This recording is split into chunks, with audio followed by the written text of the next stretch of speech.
ምክንያቱም ኃላፊነት ከፊሊንጋችንም እየበለጠ ነው። የሚፈልገው ሰው ነው የሚገዛው።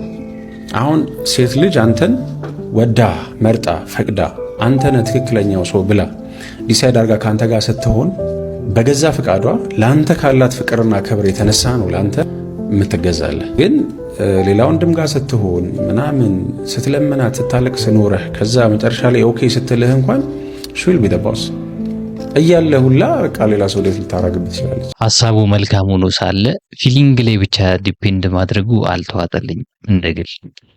ስለዚህ አሁን ጾታ ውስጥ ወንድም ሴትም ሳልል ኢንጀነራል ሐሳብ ብሰጥ ለምሳሌ ኃይሌ ገብረስላሴን እናንሳ። ኃይሌ ገብረስላሴ መጀመሪያ አትሌት ነበር። ያ አትሌት ለራሱ ሮጦ ማሸነፍ ህይወትን ማሸነፍ ነው አይደል?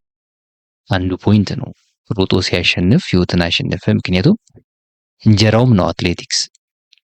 ያንን በማሸነፍ ውስጥ በግሉ ቤተሰቡ ያሸንፋል፣ ማህበረሰቡ ያሸንፋል። ከዛ ደግሞ ሄዶ ሀገሩን ባንዲራ ሲያውለበልብ ሀገርም ያሸንፋል። ያ ማለት አሁን ፊሊንግ ላይ ዲፔንድ መሆኑ ያልተመቸኝ ምንድነው? ይሄ አንድ ነገር ላይ ብቻ አይደለም ሚናው። ቤት ውስጥ ያለው የትኛውንም አድርጉት ጾታውን እዛ ውስጥ መግባት አልፈልግም።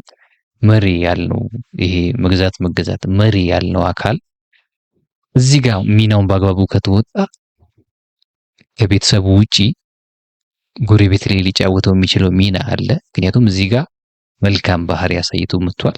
ከዛ ደግሞ ይወጣል ማህበረሰቡ ላይ አጠቃላይ ኢንጀነራል የሚጫወተው ይኖራል፣ ለሀገር የሚጫወተው ሚና ይኖራል። ፊሊንግ ላይ ብቻ ዲፔንድ ካደረግን ግን እዛው አይወጣም ብዬ ነው የማስበው። ምክንያቱም ኃላፊነት ከፊሊንጋችንም እየበለጠ ነው። ፎሎ እያደረጋችሁ ቤተሰቡን